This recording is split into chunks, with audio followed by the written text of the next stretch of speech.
أعوذ بالله من الشيطان الرجيم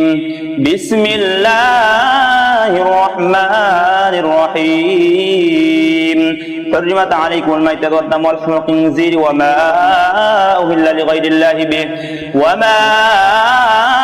أهل لغير الله به والمنخنقة والموقوذة والمتردية والنطيحة وما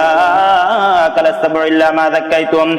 وما ذبح على النسب وأن تستقسموا بالأزلام ذلكم فسق اليوم يئس الذين كفروا من دينكم فلا تخشوهم واخشون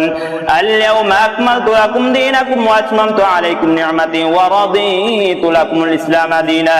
فمن اضطر في مخمصة غير متجانف لإثم فإن الله غفور رحيم يسألونك ماذا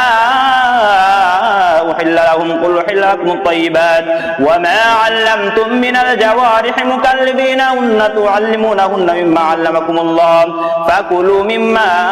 أمسكنا عليكم واذكروا اسم الله عليه واتقوا الله إن الله سريع الحساب اليوم أحل لكم الطيبات وطعام الذين أوتوا الكتاب حل لكم وطعامكم حل لهم والمحصنات من المؤمنات والمحصنات من الذين أوتوا الكتاب من قبلكم إذا آتيتموهن أجورهن محسنين غير مسافحين ولا متخذي أخدان ومن يكفر بالإيمان فقد حبط عمله وهو في الآخرة من الخاسرين يا أيها الذين آمنوا إذا قمتم إلى الصلاة فاغسلوا وجوهكم وأيديكم إلى المرافق وامسحوا برؤوسكم وأرجلكم إلى الكعبين وإن كنتم جنبا فاطهروا وإن كنتم مرضى أو على سفر أو جاء أحد منكم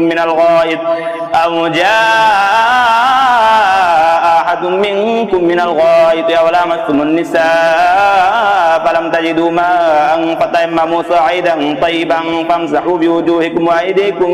منه ما يريد الله ليجعل عليكم من حرج ولكن يريد ليطهركم وليتم نعمته عليكم لعلكم تشكرون واذكروا نعمة الله عليكم وميثاقه الذي واثقكم به إذ قلتم سمعنا وأطعنا واتقوا الله إن الله عليم بذات الصدور يا أيها الذين آمنوا كونوا قوامين لله شهداء بالقسط ولا يجرمنكم شنآن قوم على ألا تعدلوا اعدلوا هو أقرب للتقوى واتقوا الله إن الله خبير بما تعملون وعد الله الذين آمنوا وعملوا الصالحات لهم مغفرة وأجر عظيم والذين كفروا وكذبوا بآياتنا أولئك أصحاب الجحيم يا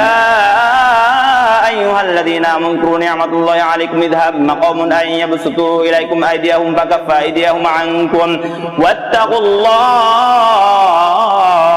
وعلى الله فليتوكل المؤمنون ولقد أخذ الله ميثاق بني إسرائيل وبعثنا منهم 12 نقيبا وقال الله إني معكم لئن أقمتم الصلاة وآتيتم الزكاة وآمنتم برسلي وعزرتموهم وأقرضتم الله قرضا حسنا لأكفرن عنكم سيئاتكم ولأدخلنكم جنات تجري من تحتها الأنهار فمن كفر بعد ذلك منكم فقد ضل سواء السبيل فبما نقضهم ميثاقهم لعناهم وجعلنا قلوبهم قاسية يحرفون الكلم عن مواضعه ونسوا حظا مما ذكروا به ولا تزال تطلع على خائنة منهم إلا قليلا منهم فاعف عنهم واصفح إن الله يحب المحسنين ومن الذين قالوا إنا نصارى أخذنا ميثاقهم ونسوا حظا مما ذكروا به فأغرينا بينهم العداوة والبغضاء إلى يوم القيامة وسوف ينبئهم الله بما كانوا يصنعون يا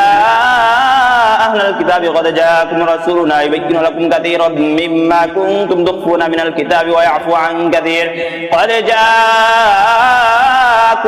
من الله نور وكتاب مبين يهدي به الله من اتبع رضوانه سبل السلام ويخرجهم من الظلمات إلى النور بإذنه ويهديهم إلى صراط مستقيم لقد كفر الذين قالوا إن الله هو المسيح ابن مريم قل فمن يملك من الله شيئا إن أراد أن يهلك المسيح ابن مريم وأمه وما هم في الأرض جميعا ولله ملك السماوات والأرض وما بينهما يخلق ما يشاء الله على كل شيء قدير وقالت اليهود والنصارى نحن أبناء الله وأحباؤه قل فلما يعذبكم بذنوبكم بل أنتم بشر ممن خلق يغفر لمن يشاء ويعذب من يشاء ولله ملك السماوات والأرض وما بينهما وإليه المصير يا أهل الكتاب قد جاءكم رسولنا يبين لكم على فترة من الرسل أن تقولوا ما جاءنا من بشير ولا نذير فقد جاءكم بشير ونذير والله على كل شيء قدير وإذ قال موسى لقومه يا قوم اذكروا نعمة الله عليكم إذ جعل فيكم أنبياء وجعلكم ملوكا وآتاكم ما لم يؤت أحدا من العالمين يا قوم ادخلوا الأرض المقدسة التي كتب الله لكم ولا ترتدوا على أدباركم فتنقلبوا خاسرين قالوا يا موسى إن فيها قوما جبارين وإنا لن ندخلها حتى يخرجوا منها فإن يخرجوا منها فإنا داخلون قال رجلان من الذين يخافون أنعم الله عليهم ادخلوا عليهم الباب فإذا دخلتموه فإنكم غالبون وعلى الله فتوكلوا إن كنتم مؤمنين قالوا يا موسى إنا لن ندخلها أبدا ما داموا فيها فاذهب أنت وربك فقاتلا إنا هاهنا قاعدون قال رب إني لا أملك إلا نفسي وأخي فافرق بيننا وبين القوم الفاسقين قال فإنها محرمة عليهم 40 سنة يتيهون في الأرض فلا تأس على القوم الفاسقين واتل عليهم نبأ ابني آدم بالحق إذ قربا قربانا فتقبل من أحدهما ولم يتقبل من الآخر قال لا قتلنك قال إنما يتقبل الله من المتقين لئن بسطت إلي يدك لتقتلني ما أنا بباسط يدي إليك لأقتلك إني أخاف الله رب العالمين إني أريد أن تبوء بإثمي وإثمك فتكون من أصحاب النار وذلك جزاء الظالمين فطوعت له نفسه قتل أخيه فقتله فأصبح من الخاسرين فبعث الله غرابا يبحث في الأرض ليريه كيف يواري سوءة أخيه قال يا ويلتى أعجزت أن أكون مثل هذا الغراب فأواري سوءة أخيه فأصبح من النادمين من أجل ذلك كتبنا على بني إسرائيل أنه من قتل نفسا بغير نفس أو فساد في الأرض فكأنما قتل الناس جميعا ومن أحياها فكأنما أحيا الناس جميعا ولقد جاءتهم رسلنا بالبينات ثم إن كثيرا منهم بعد ذلك في الأرض لمسرفون إنما جزاء الذين يحاربون الله ورسوله ويسعون في الأرض فسادا أن يقتلوا أو يصلبوا أو تقطع أيديهم وأرجلهم من خلاف أو ينفوا من الأرض ذلك لهم خزي في الدنيا ولهم في الآخرة عذاب عظيم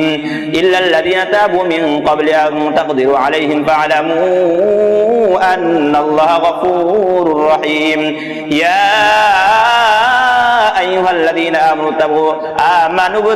الله يا أيها الذين آمنوا اتقوا الله وابتغوا إليه الوسيلة وجاهدوا في سبيله لعلكم تفلحون إن الذين كفروا لو أن لهم ما في الأرض جميعا ومثله معه ليفتدوا به من عذاب يوم القيامة ما تقبل منهم ولهم عذاب أليم